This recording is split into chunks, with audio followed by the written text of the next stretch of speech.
Bismillahirrahmanirrahim. Assalamualaikum warahmatullahi wabarakatuh. Salam sejahtera untuk kita semua. Tabipun. Perkenalkan, nama saya Andri Marta, SIP MIP dari jurusan Ilmu Pemerintahan FISIP Universitas Lampung.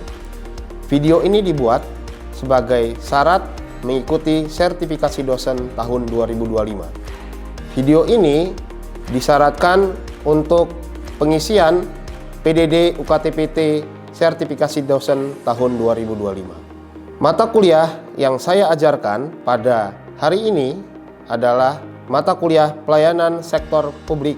Mata kuliah ini diajarkan di mahasiswa jurusan Ilmu Pemerintahan FISIP Universitas Lampung di semester keempat. Mata kuliah ini didesain untuk memberikan pengetahuan dan pemahaman konsep, teori, dan pendekatan serta keterampilan dan kapabilitas mahasiswa untuk melakukan analisis kebijakan, khususnya di sektor publik yang mencangkup aspek formulasi kebijakan, implementasi kebijakan, dan evaluasi kebijakan. Pendekatan yang digunakan bersifat multidisiplin atau multiperspektif. Mata kuliah pelayanan sektor publik ini adalah mata kuliah wajib yang diambil oleh seluruh mahasiswa dan mahasiswi jurusan Ilmu Pemerintahan yang berkuliah di FISIP Universitas Lampung. Adapun capaian pembelajaran dari mata kuliah ini, yang pertama, lulusan mampu dan terampil melayani masyarakat, memetakan masalah berbasis kebutuhan masyarakat, dan mengaplikasikan iptek untuk menyelenggarakan pemerintahan di semua tingkatan, serta mampu mengambil keputusan secara tepat. Mengkaji implementasi pengembangan iptek, berkinerja mandiri yang bermutu, bertanggung jawab atas pencapaian hasil kerja dengan bersandar pada konsep dasar pemerintahan, teori birokrasi, dan pelayanan sektor publik. Pengelolaan keuangan publik yang didukung oleh penguasaan atas teknologi informasi pemerintahan, kepemimpinan, dan etika dalam berpemerintahan dengan tatap berlandaskan pada ketakwaan, menjunjung tinggi nilai kemanusiaan, menunjukkan sikap bertanggung jawab atas pekerjaan di bidang keahliannya secara mandiri dan dapat berkontribusi dalam peningkatan mutu kehidupan mereka. CPL yang kedua, lulusan mampu menganalisis masalah kebijakan, kondisi regional, nasional, global, menyusun perencanaan program, terampil mengambil keputusan, dan menerapkan pemikiran yang logis, kritis, sistematis, inovatif, menyusun deskripsi saintifik, memelihara dan mengembangkan jaringan kerja, mengkaji implementasi penerapan iptek, serta mendokumentasikan dan mengamankan data berdasarkan pada konsep teori dasar ilmu pemerintahan, perkembangan pemerintahan, birokrasi pemerintahan, pengelolaan SDM pemerintahan, kebijakan publik, teknologi informasi pemerintahan, perencanaan pembangunan, dan kearifan lokal. Proses legislasi dan penelitian ilmiah dengan menginternalisasi semangat kemandirian, kejuangan, kewirausahaan, nilai, norma, dan etika akademik, menghargai pandangan dan pendapat atau temuan orisinal orang lain, serta sama dan memiliki kepakaran dan kepedulian terhadap masyarakat dan lingkungan. Setelah capaian pembelajaran itu saya sebutkan, dari capaian pembelajaran itu diturunkan menjadi capaian pembelajaran mata kuliah. Untuk CPMK yang pertama, mampu memahami dan menguasai konsep dan teori pelayanan sektor publik. Yang kedua, mampu menganalisis permasalahan berdasarkan teori pelayanan sektor publik. Yang ketiga, mampu mengkritisi, mengevaluasi fenomena pelayanan sektor publik di Indonesia. Adapun bahan materi atau materi kuliah yang akan saya ajarkan, yang pertama adalah konsep dasar pelayanan publik, yang kedua deskripsi pendekatan dan dimensi pelayanan publik dalam beragam jenis pelayanan yang dilakukan oleh pemerintah.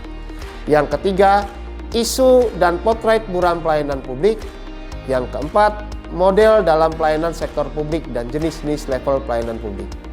Yang kelima, sistem pelayanan yang berorientasi masyarakat, baik barang dan jasa dalam pelayanan publik. Yang keenam, manajemen pelayanan sektor publik serta standar pelayanan publik. Yang ketujuh, profesionalitas sumber daya manusia pengelolaan sumber pelayanan sektor publik. Yang kedelapan, pemberdayaan masyarakat dalam pelayanan sektor publik. Yang kesembilan, faktor-faktor penentu keberhasilan dan peningkatan kualitas pelayanan publik. Yang kesepuluh, privatisasi dalam pelayanan publik. Yang kesebelas, inovasi pelayanan beberapa pengalaman praktis. Yang kedua belas, inovasi dan penerapan e-government. Yang ke-13, kajian normatif penyelenggaraan pelayanan publik di Indonesia. Yang ke-14, pengembangan sistem pelayanan berbasis pelanggan.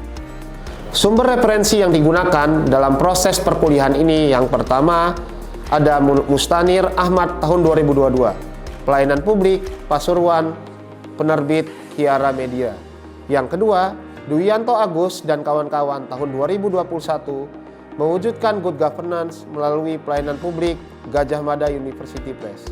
Yang ketiga, Ahmad Badu tahun 2018, Pelayanan Publik, Teori dan Praktik, Minggu Makmur, Tanjung Lestari di Bandung. Yang keempat, Hayat tahun 2017, Manajemen Pelayanan Publik, penerbit Raja Wali Press Jakarta. Yang kelima, Mulyadi Dedi dan kawan-kawan tahun 2018, Administrasi Publik untuk Pelayanan Publik, penerbit Alfa Beta di Bandung. Yang keenam, Prasojo Eko tahun 2006, Kinerja Pelayanan Publik, Persepsi Masyarakat terhadap Kinerja, Keterlibatan dan Partisipasi dalam Pelayanan Pendidikan, Kesehatan dan Kependudukan Yapita di Jakarta. Yang ketujuh, Halvorsen, Haukanes, Jemiles, dan Renstra R tahun 2025 on the difference between public and private sector innovation, Pablin Report. Yang kedelapan, Hardiansah tahun 2018, Kualitas Pelayanan Publik, Konsep, Dimensi, Indikator, dan Implementasinya, penerbit dari Grafa Media di Yogyakarta. Yang selanjutnya, yang kesembilan, Denhart, James, and Robert Denhart tahun 2003, The New Public Service Serving North String di Sharp, London. Yang ke-10, McCallum Bruce tahun 1984, The Public Service Manager and Introduction to Personal Management in the Australian Public Service Lockman Shares Limited and Melbourne. Adapun rubrik penilaian atau penilaian mahasiswa yang akan diambil oleh saya sebagai dosen untuk menilai mahasiswa di semester ini di mata kuliah pelayanan sektor publik terdiri dari 3 indikator. Yang pertama, indikator aktivitas partisipatif dengan bobot 10%. Yang kedua, ada penugasan berbasis case method sebesar 40%, melihat ide, gagasan, analisis, dan formulasi kebijakan. Yang ketiga, aspek kognitif atau pengetahuan terdiri dari 4 komponen penilaian. Yang pertama ada tugas 5%, kuis 5%, UTS 20%, dan UAS 20%. Demikianlah video pengantar mata kuliah pelayanan sektor publik ini. Untuk lebih jelas dalam hal pembelajaran mata kuliah pelayanan sektor publik ini, marilah Bapak, Ibu, saudari-saudari sekalian dapat melihat video pembelajaran yang akan saya sampaikan setelah ini. Bismillahirrahmanirrahim. Assalamualaikum warahmatullahi wabarakatuh. Selamat pagi dan salam sejahtera untuk kita semua. Tabipun. Apa kabar adik-adik semua? Sehat? Sehat ya. Semoga kita selalu sehat ya dalam lindungan Allah Subhanahu wa taala, Tuhan Yang Maha Esa. Oke, sebelum kita melanjutkan materi perkuliahan yang minggu lalu tertunda, alangkah baiknya kita berdoa menurut ajaran dan kepercayaan masing-masing. Semoga perkuliahan kita, teman-teman semua, itu dapat diridhoi oleh Allah Subhanahu wa taala, oleh Tuhan Yang Maha Esa. Berdoa dimulai. Berdoa selesai. Oke, teman-teman semua, sekarang kita masuk ke pertemuan 14 tentang penyelenggaraan pelayanan publik di Indonesia. Tetapi sebelum kita mulai, alangkah baiknya kita lihat dulu teman-teman, apa sih tujuan dari pembelajaran ini dan apa CPMK-nya biar tidak lupa semua. Jadi CPMK mata kuliah kita ya, yang kita laksanakan selama 16 kali pertemuan ya, tentang mata kuliah pelayanan publik ini, CPMK-nya ada 3 teman-teman, capaian mata kuliahnya. Jadi yang pertama itu mampu memahami dan menguasai konsep dan teori pelayanan sektor publik. Yang CPMK kedua, mampu menganalisis permasalahan berdasarkan teori pelayanan sektor publik. Yang ketiga, mampu mengkritisi, mengevaluasi fenomena pelayanan sektor publik di Indonesia. Untuk materi yang ke-14 ini, tentang penyelenggaraan pelayanan publik di Indonesia, kita akan masuk ke dalam sub CPMK ketiga, teman-teman. Minggu yang lalu kita mempelajari tentang inovasi dan penerapan e-government. Untuk bisa lebih menggali lagi pengetahuan Anda, jadi saya mau melakukan pengayaan nih, ya, agar kita tidak lupa apa materi yang sudah saya berikan minggu yang lalu. Ya, siapa teman-teman yang kira-kira bisa menjawab tentang inovasi dan pelayanan e-government? Bisa tunjuk tangan teman-teman semua? Ya, silakan Saudara Arsip. Apa sih sebenarnya sih yang Anda tangkap terhadap materi ke-13 ini?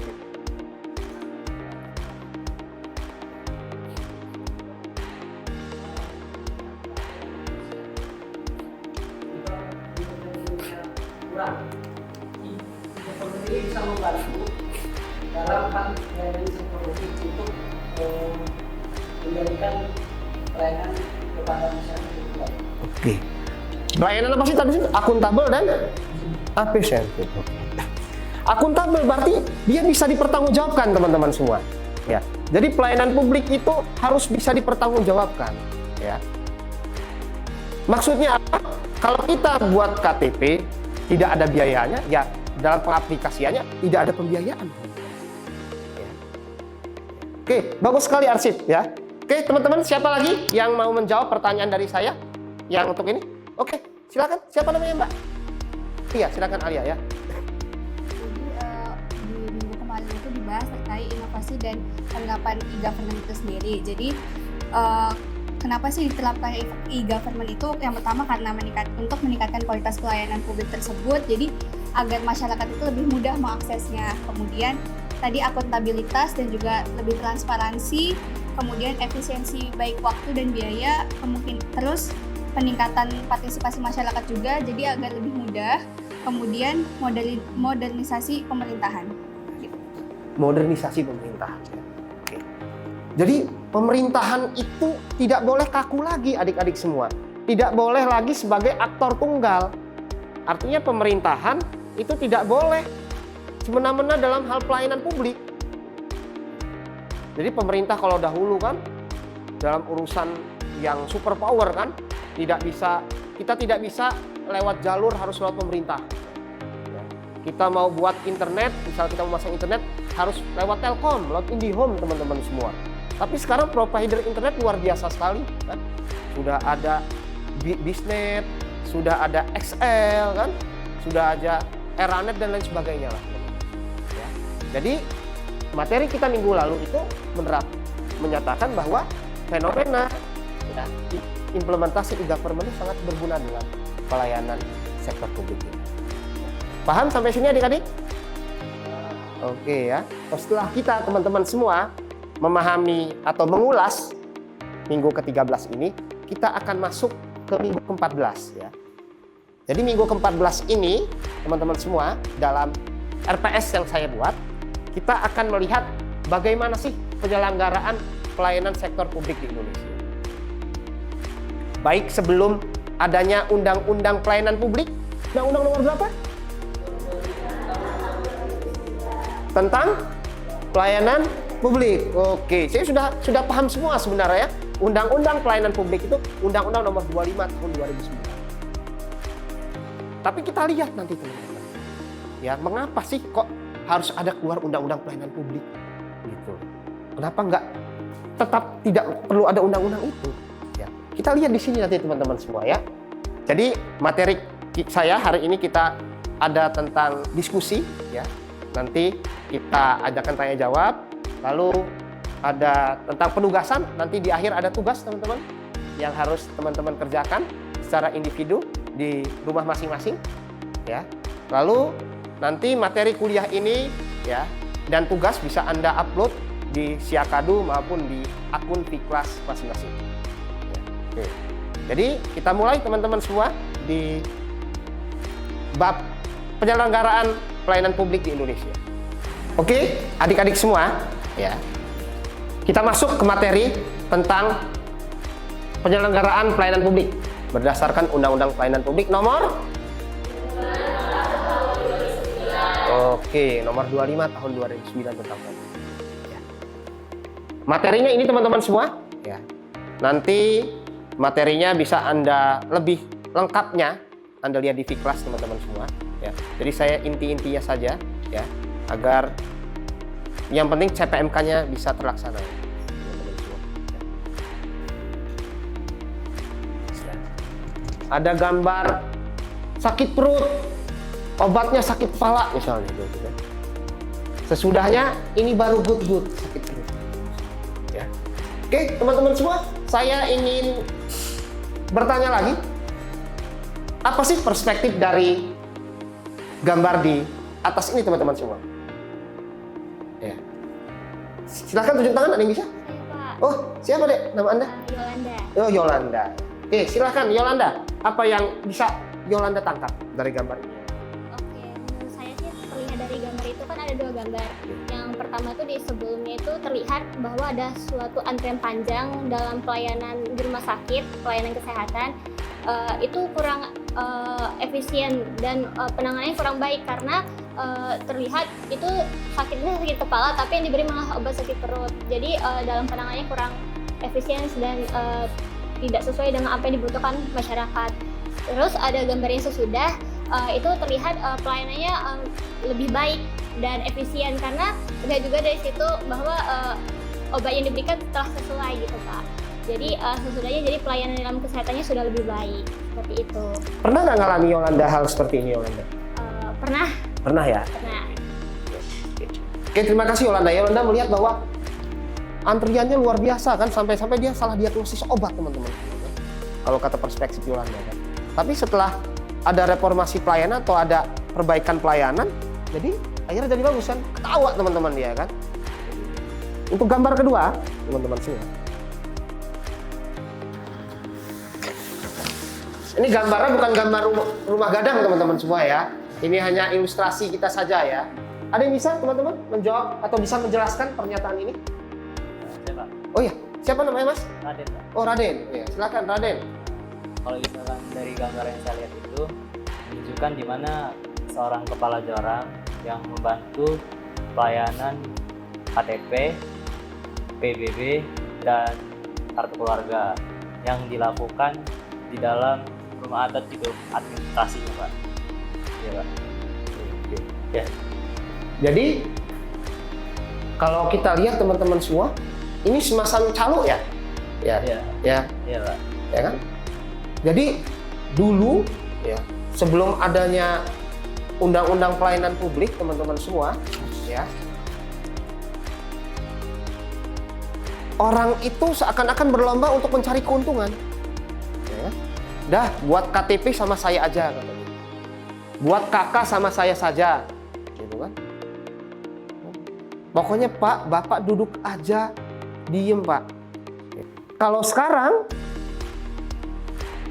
agak sulit teman-teman, walaupun masih memang ada oknum ya, tetapi nggak parah seperti itu teman-teman. Kenapa? Karena ada perbaikan tata kelola dari pemerintahan. Ya, tata kelola perbaikan dari pemerintahan itu dari Undang-Undang Nomor 25 tahun 2009 tentang pelayanan publik. Saya bilang tadi kata si Raden, teman-teman semua, undang-undang tentang gambar tadi kan ada semacam seseorang itu bisa mengurus semua hal kan, semua hal, semua inilah urusan publik kan oleh seorang kan. Nah, itulah kenapa harus adanya pelayanan publiknya harus direformasi teman-teman semua. Ya. Yang pertama masih banyaknya permasalahan yang dihadapi. Ya. Yang kedua menurunnya trust terhadap pemerintah dan anggapan pemerintah sebagai part of problem. Ya. Pemerintah ini sebagai problem, ya, sebagai masalah teman-teman semua. Ya. Masalah ini yang harus direformasi menurut masyarakat. Yang ketiga, tuntutan pelayanan lebih bermutu bervariasi. Ketika Anda buat SIM, kalau dulu SIM itu banyak calo teman-teman semua. Kalau sekarang SIM kan sudah tertib kan. Anda masuk, Anda dikasih belangko, Anda ikut tes, ya kan? Anda lulus tes kesehatan, lalu Anda bisa dinyatakan lulus. Walaupun ada sebagian oknum yang tetap memperjualbelikan jasa pembuatan SIM. Ya. Jadi Undang-Undang Nomor 25 Tahun 2029 ini melahirkan hak dan kewajiban warga negara serta tanggung jawab negara dan korporasi. Oke, teman-teman semua, ya. Jadi slide selanjutnya itu intinya ini sih teman-teman. Reformasi penyelenggaraan pelayanan publik kita itu berdasarkan Undang-Undang Nomor 25 Tahun 2009 itu yang pertama ada penyelenggaraan pelayanan publik sekurang-kurangnya meliputi ini. Harus ada pelaksanaan pelayanan, jelas layanannya seperti apa teman-teman. Pembuatan KTP itu apa, waktunya kapan, biayanya kapan, pengelolaan pengaduan masyarakat. Ya. Ada kotak sarannya teman-teman semua. Jadi teman-teman ketika melakukan pengaduan masyarakat tuh, misalnya pelayanan tentang perpustakaan tidak baik, ada kotak sarannya. Itu udah harus. Ya. Lalu yang ketiga ada pengelolaan informasi. Ya. Jadi semua informasi tentang apa layanan yang diberikan itu harus ada, terutama dalam websitenya. Ya. Yang selanjutnya ada pengawasan internal. Ada penyuluhan kepada masyarakat dan pelayanan konsultasi. Pengawasan internal harus diawasi. Ketika pelayanan itu tidak diawasi oleh atasannya, teman-teman semua, ya, cenderung bawahan itu akan semena-mena kan. Ketika Anda mengurus tentang pertanahan di Kementerian Agraria dan Tata Ruang di BPN Kota Bandar Lampung, ya, ketika Anda mengurus sertifikat tidak ada pengawasan, ya Anda langsung tembak di sana kan, Pak, biayanya sebesar 1 juta rupiah. Padahal hanya 300.000 rupiah. Ya karena kita butuh, kita mendesak, kita langsung saja kan, tidak melihat SOP atau lain sebagainya.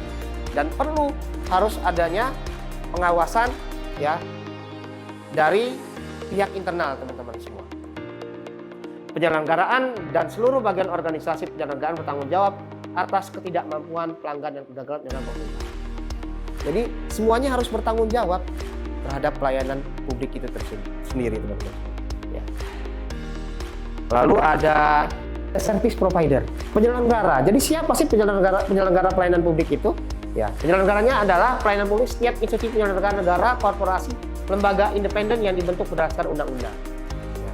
Jadi pihak swasta pun buat penyelenggaraan pelayanan publik itu harus izin dulu teman-teman ke pemerintah daerah atau di kementerian. Karena tidak sembarangan, karena di undang-undang itu sudah jelas yang membuat layanan publik itu harus diizin oleh pemerintah dan harus dibentuk berdasarkan badan hukum. Yang pelayanan publik itulah yang harus sama-sama ya kita awasi agar pelayanan publik itu menjadi baik. Yang kedua ada pelaksana. Pelayanan publik adalah pejabat, pegawai, petugas. Ya. Pelaksana itu orangnya, teman-teman. Orang yang akan melakukan proses pelayanan itu. Ya. Yang tadi ya.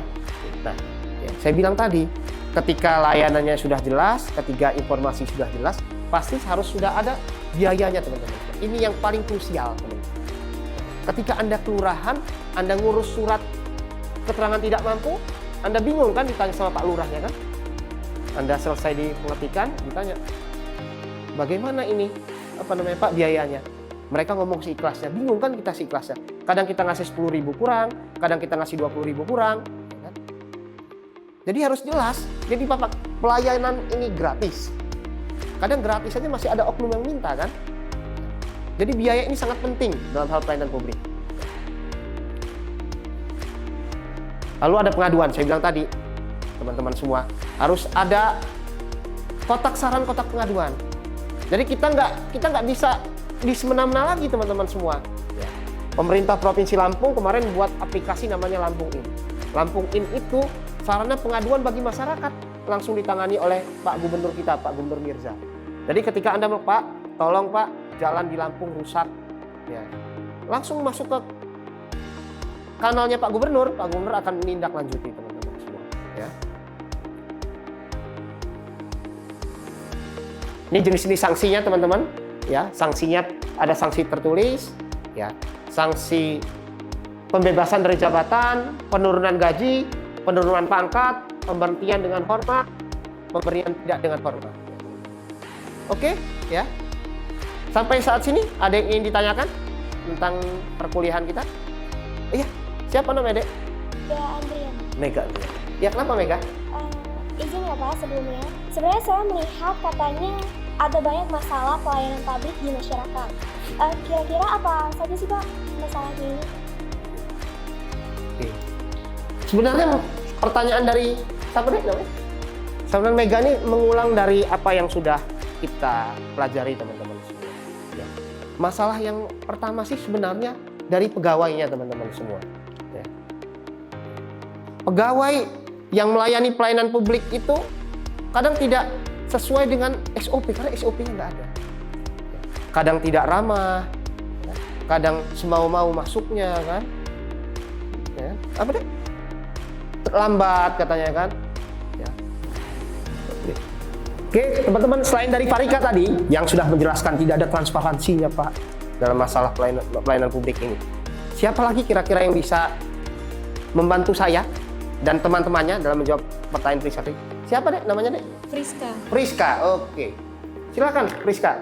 Kalau dari saya sendiri, masalah yang timbul dari pelayanan publik ini yaitu fasilitasnya Pak. Fasilitasnya? Ya, karena masih banyak pelayanan publik itu yang tidak memfasilitasi untuk masyarakat yang mempunyai cacat gitu Pak. Terus kayak yang orang-orang bisu itu mereka kurang fasilitasi di bagian itu Pak.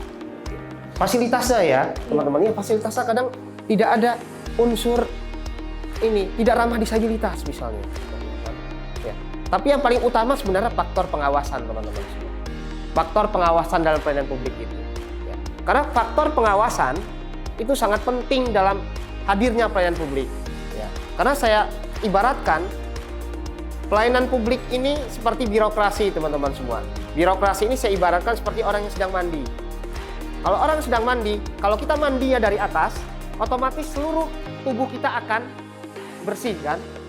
Ya. Jadi intinya kan dimulai dari atas. Kalau dari atas hanya sudah baik, insya Allah ke bawahnya itu pasti akan baik. Tidak mungkin kan kita mau mereformasi suatu pelayanan itu kita sendiri yang jalan, tapi atasan kita nggak ngedukung. Pemimpin harus bisa melihat atau bisa mengawasi teman-teman semua, ya, mengawasi proses pelayanan itu akan menjadi baik. Oke teman-teman semua, ini referensi yang saya pakai, adik-adik semua, ya, referensi yang saya pakai dalam proses mata kuliah ini, ya, dan ini ada di, ini bisa Anda baca teman-teman semua, ya. Oke adik-adik semua, sebelum saya tutup, ya, ada tugas yang minggu depan Anda kerjakan teman-teman semua. Nah, ya. Bisa dicatat, tugas dikumpulkan, Anda cari pelayanan publik dan Anda analisis pelayanan publik itu, ya. Pelayanan publik itu yang ada di wilayah Anda semua teman-teman semua. Terserah, ya, lebih dari satu itu cukup, ya. Agar hasilnya itu menjadi lebih baik teman-teman semua. Ya, dikumpulkan minggu depan melalui platform Siakadu dan Ikhlas. Oke, terima kasih atas perhatiannya teman-teman semua.